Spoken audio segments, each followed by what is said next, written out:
আচ্ছা সখী, তোরা বলতে পারিস এখানে কোন কোন দেশের রাজা আছে? সখী, এখানে অনেক বিভিন্ন জায়গাতে বিভিন্ন রাজ্যের রাজা এসেছে। এখন তুই সখী দেখ কার গলায় তুই মালাটা পরাবি, তাহলে আমি বলি। ঠিক আছে। শোনো শোনো রাজা কন্যা বলে যত পারে গো বলে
আসতে পারিস।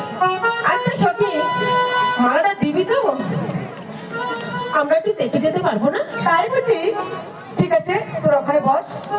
ঠিক আছে সখী, তাই বসলাম। সাক্ষী থেকো ও চন্দ্র সূর্য আসমান নীল গো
আমাদেরকে নিমন্ত্রণ করে নেই এত বড় ব্যাপার আমরা কখনোই মেনে নেব না। যদি এই কন্যাকে পেতে চাও তাহলে আমাদের সাথে যোগ্য বিদ্যা যে চিনবেই সেই হবে এই কন্যার নির্বাচিত ফল। এই আমরা কখনোই মেনে নেব না।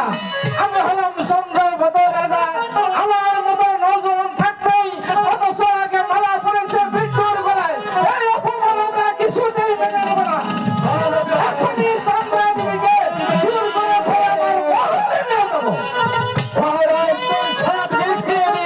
আমি চুপচাই সব ওদেরকে মিঠিয়ে দিচ্ছি।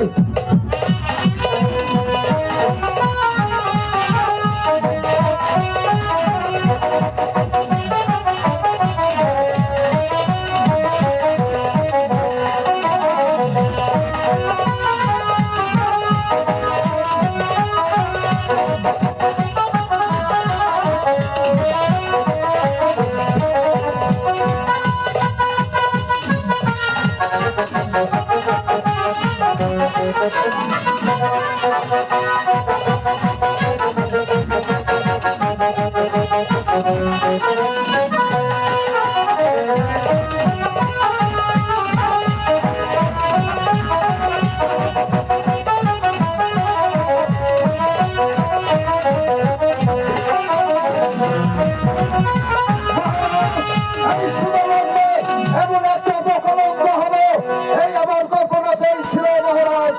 আপনি এখন আপনার এই নবদম্পতিকে নিয়ে এই মহলটা ঘুরে দেখুন, আর এই শুভ সংবাদটা আমি প্রজাদের মাঝে বিতরণ করে দিচ্ছি। মহারাজ বাহাদুর আপনি তাই করুন। রানী চলো এখন আমরা আমাদের রাজ্যে চলে যাই। তার পূর্বে আমার কিছু কথা ছিল, আপনি যদি আমাকে অনুমতি দিন। ঠিক আছে রানী, বলো তুমি কি বলতে চাও। মহারাজ, আমার ছোট্টবেলার সেই খেলার আমার একটি সিন্ধুক আছে মহারাজ। আপনি যদি আদেশ দিন তাহলে আমি আমার সেই সিন্ধুকটা সঙ্গে করে নিয়ে যেতে চাই। রানী, ছোট্ট একটা লোহার সিন্ধুক তোমার বাবা রাজ্য থেকে আমার রাজ্য নিয়ে যেতে হবে। তোমাকে একটি সিন্ধুক নয়, দুটি সিন্ধুক নয়, 100টি সিন্ধুক আমি বানিয়ে নেব।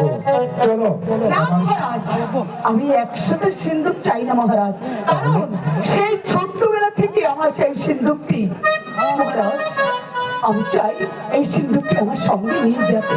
আপনি আদেশ দিন মহারাজ। ঠিক আছে রানী, তুমি যখন এত করে বায়না করছো, তুমি তোমার সিন্ধুক নিয়ে বেরিয়ে এসো, আমি বাহিরে অপেক্ষা করছি। ঠিক আছে মহারাজ।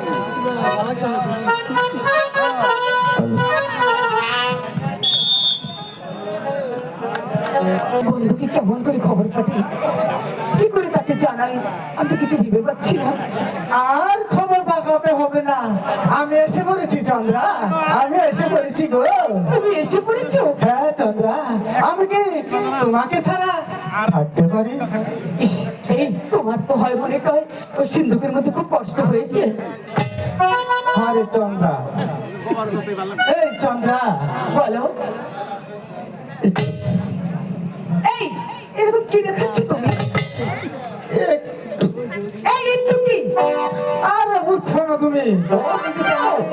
ভেঙে না বলো তাহলে আমি বুঝবো কেমন করে? আরে তুমি এখনো বুঝছো না? না। তুমি যে আমার বুঝো না? এই আমি বুঝতে পেরেছি, তোমার বুকের মধ্যে জ্বালা উঠেছে না? এই তো বুঝেছো। এই জানো, বলো। এখন না গো, জানো তোমার সঙ্গে যখন আমি একসঙ্গে থাকবো, ভালোবাসা দেবো, বুঝছো, তা নিজে খুব জাগা লাগে, একটু ভয় করছে, কেমন যেন আমার সুন্দর হচ্ছে।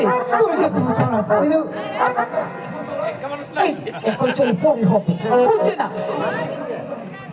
শোনো, আমার সঙ্গে তোমার যেতে হবে। আমি কিসে করে যাব? এই তুমি কিসে করে যাবে সেটা আমি ভাববো। আমার ছোট্টবেলার একটি লোহার সিন্ধুক আছে, সেই সিন্ধুকের মধ্যে তোমাকে আমি ঢুকিয়ে দিয়ে যাবো।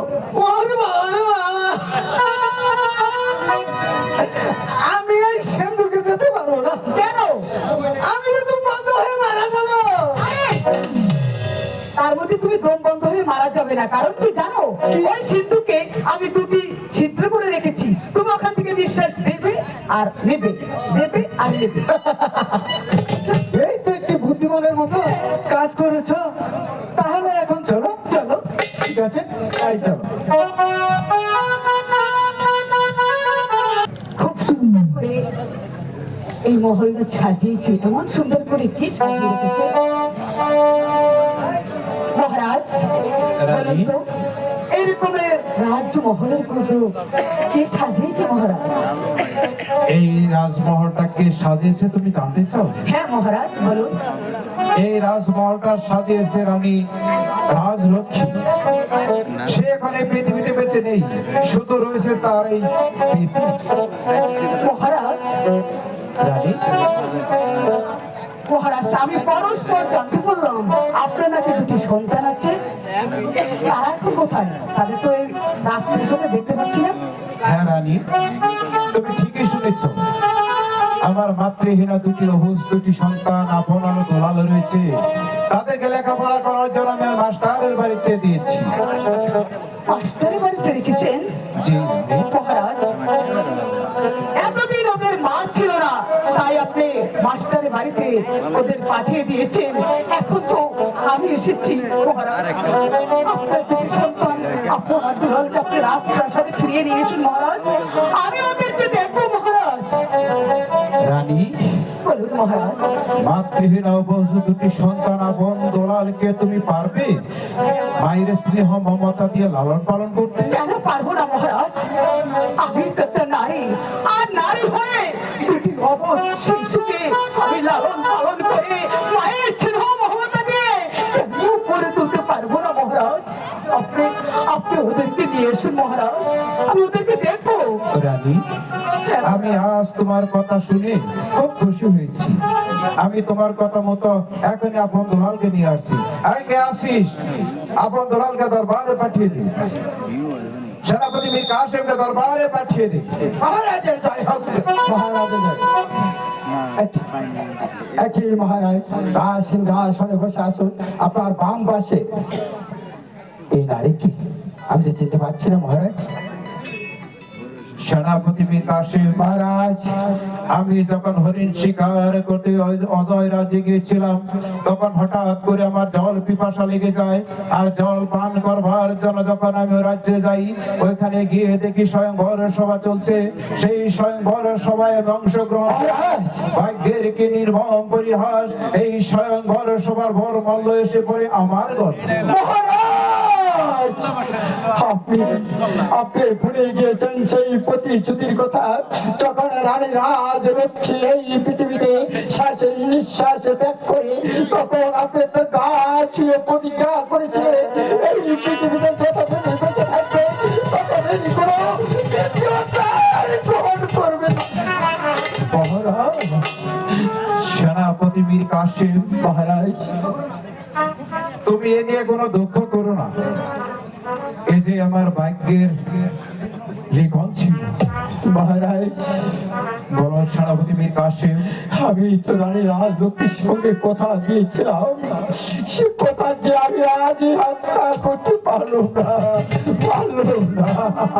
সেনাপতি মীর কাসেম, মহারাজ, তুমি এ নিয়ে আর দুঃখ করো না। যাও, তুমি এই মুহূর্তে আপন দুলালকে দরবারে নিয়ে এসো।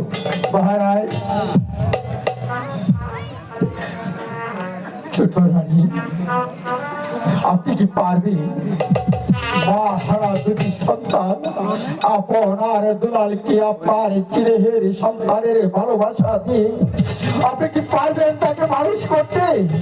কেন পারবো না ভাই বীর কাসেম? আমি তো একটা নারী, তাই আমি বলছি আপন দুলালকে তুমি নিয়ে এসো, ওদেরকে আমি মায়ের স্নেহ দিয়ে লালন পালন করে গড়ে তুলবো। ছোট রানী, তুমি নিয়ে এসো ভাই। মহারাজ, সেনাপতি মীর কাসেম, আপনার অনুমতি পেলে আমি ছোট রানীকে একটি কথা জিজ্ঞেস করব। ঠিক আছে সেনাপতি মীর কাসেম, আমি তোমাকে অনুমতি দিলাম। ছোট রানী, মহারাজ আদেশ মতামতি আমি চলে যাব মাস্টার বাড়িতে আপন দুলালকে